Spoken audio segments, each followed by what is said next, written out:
I, for one, am grateful, Mrs. Bush, that they are finally bringing civilization to this savage land. I could not agree with you more, my dear.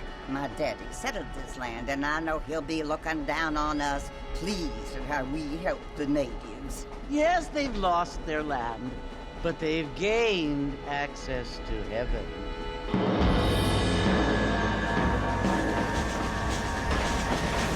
But Father, do you mean unless an innocent receives communion, they're destined to go to hell?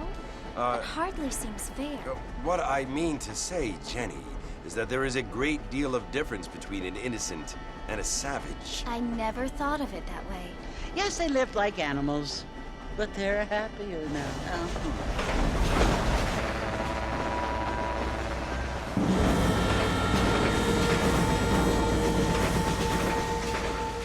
Not only do people now have motor cars, Father, but I heard that pretty soon we will be able to fly. No, only angels can fly, Jenny. No, apparently people can fly. Didn't you hear? Out in Kansas, a man even got a car to fly. I hardly think so, Jenny.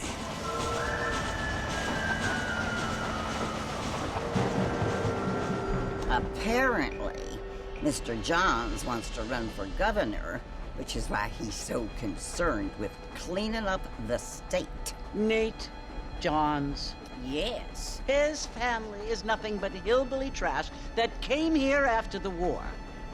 I don't want to be judgmental, but this state should not be ruled by such a disgusting family.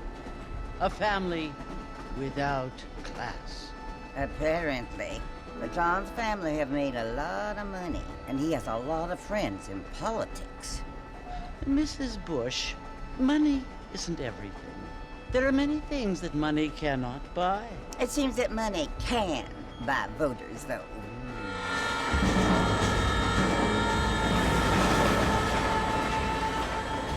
What you must remember, my dear, is that we have been brought here to spread the word.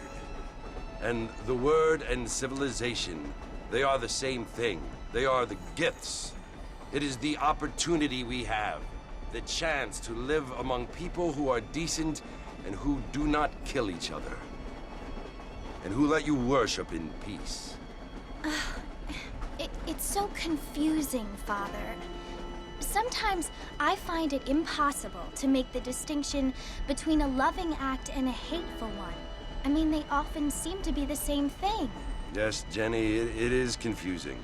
But you only have to ask me if you need help. Indeed. Well, here we are, Mrs. Bush. Armadillo.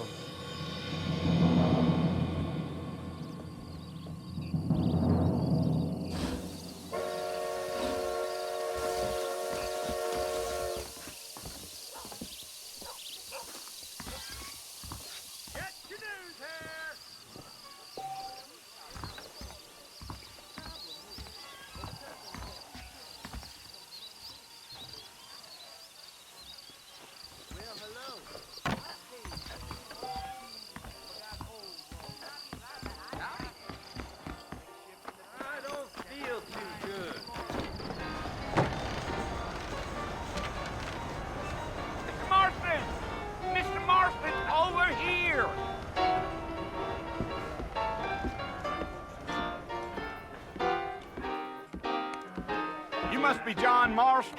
Sometimes. I'm Jake. Your friends from Blackwater hired me to guide you. They ain't my friends, but pleased to meet you, Jake. I got the horses saddled up and ready out front.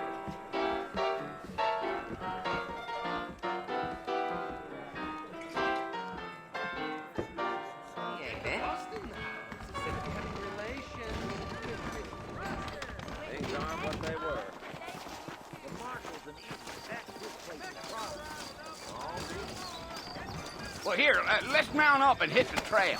There's treasure buried out by Theo's elbow. I know it. I intend to find it. Easy on the spurs now. We don't need to draw undue attention. Here! Really?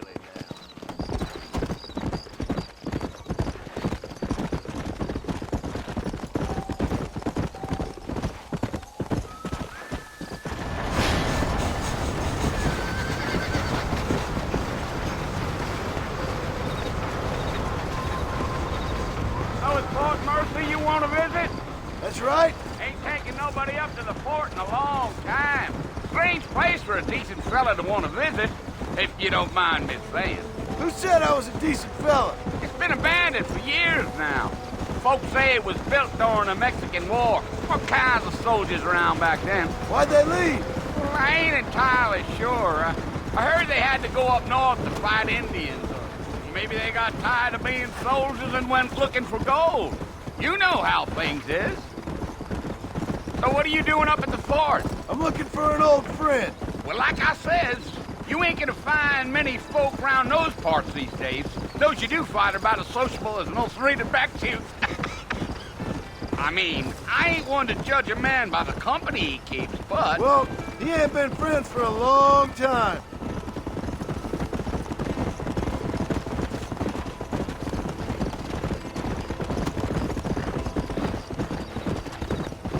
Are you planning on spending any time in Armadillo, Mr. Marston? I doubt it. I ain't planning on staying very long. Well, if you're fixing for some female company, you can do a lot worse than Armadillo. Fine as cream gravy they are. Not like Thieves' Landing. Dang, those girls ain't even fit for a drinking man to hole up with. I'm a married man, I'm afraid. Ain't we all?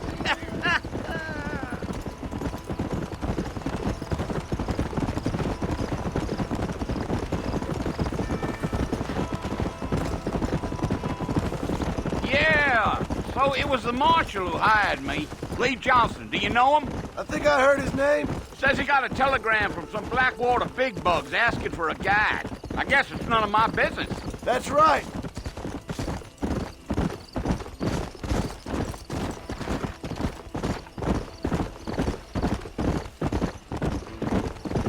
You ain't very talkative, are you? Nope. I'm just chewing the dog, mister. It's how I am. I don't mean nothing by it. Trust me. There's things you're better off not knowing. Gil. I'll tell you, Mr. Marston, those coyotes eat better than I do. Not far now. You'll see the fort when you get to the top of this hill.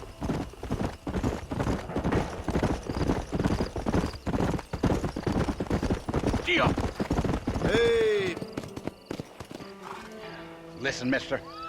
This here is what's left of Fort Mercer. Some gang rode in and took the place over. So I understand. This is where we part ways, friend. You have yourself a good time.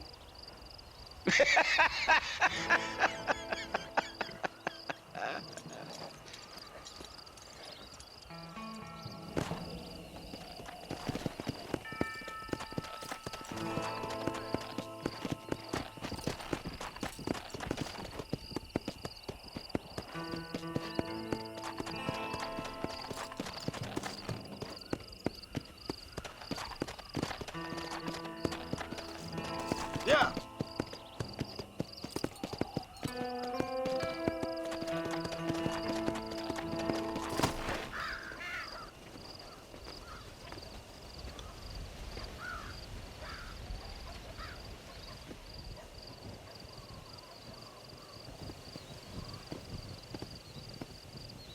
Bill! Bill, I've come for you! Bill Williamson! Come out here right now! Go away now, John. Don't make me kill you. Nobody needs to kill anyone, Bill. You must think I was born yesterday. You always did think I was an idiot. That ain't fair, Bill. You were as my brother. I've come to try to save you. Oh. Do I look like I need saving? Bill, please. They want to kill us all. I can help you. Well, you never tried to save me before.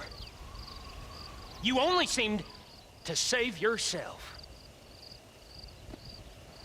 Bill, I implore you think about this.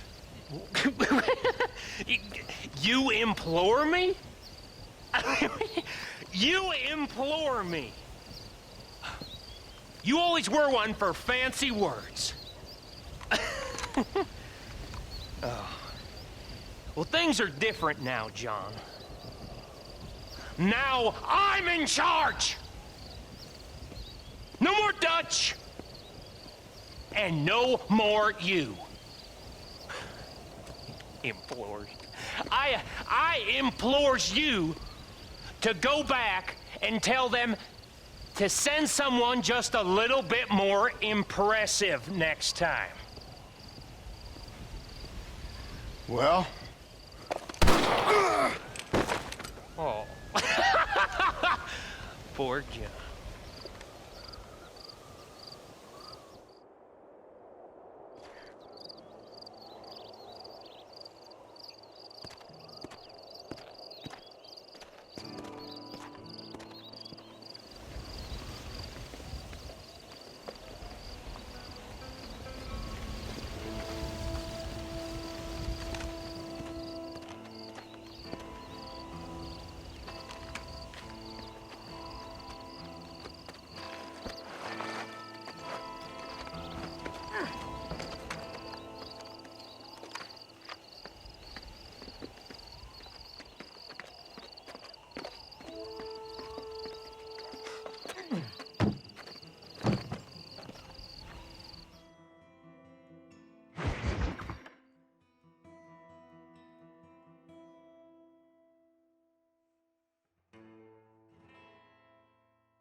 Well, you're alive. So it would seem. So, how do you feel? I don't know the polite word for it. I do. Stupid is the word we use around here. What were you doing? I was doing something stupid. Well, you'll be okay. Once you didn't die, the doctor said you'd be fine. He got the bullets out a couple days ago. Good. It cost us $15. I'm sorry, madam. Should have left me there to die. Did you want to die? I mean, was that it? Was that why you went straight out to Fort Mercer and picked a fight with the worst bandit in the county? To die, Mr. Mr. Marston. John Marston. Bonnie McFarland. Miss Bonnie McFarland. Well, you may be right, Miss McFarland. I don't know. Huh. So what were you doing? I was trying to give Mr. Williamson a chance. For old time's sake. You know Bill Williamson? Knew him. Long time ago. Well, what was he like? Dumb. Just like you. Thank you, miss. See my hat? I have. And, what will you do now? Now I'm gonna take my time and go after him the less kind way. Well, that sounds very fun, Mr. Marston. Quite heroic, just like in those penny dreadfuls my brother used to read. Meanwhile, if you'll excuse me, I've got a ranch to run. Of course, if you're feeling better, why not take a ride with me later? Help me patrol the perimeter. You can earn back some of that money we wasted on doctor's bills. Of course. And thank you for saving my life, I mean. Next time, Mr. Marston, I strongly recommend you don't try to lose it quite so earnestly. I'll bear that in mind. How do you do?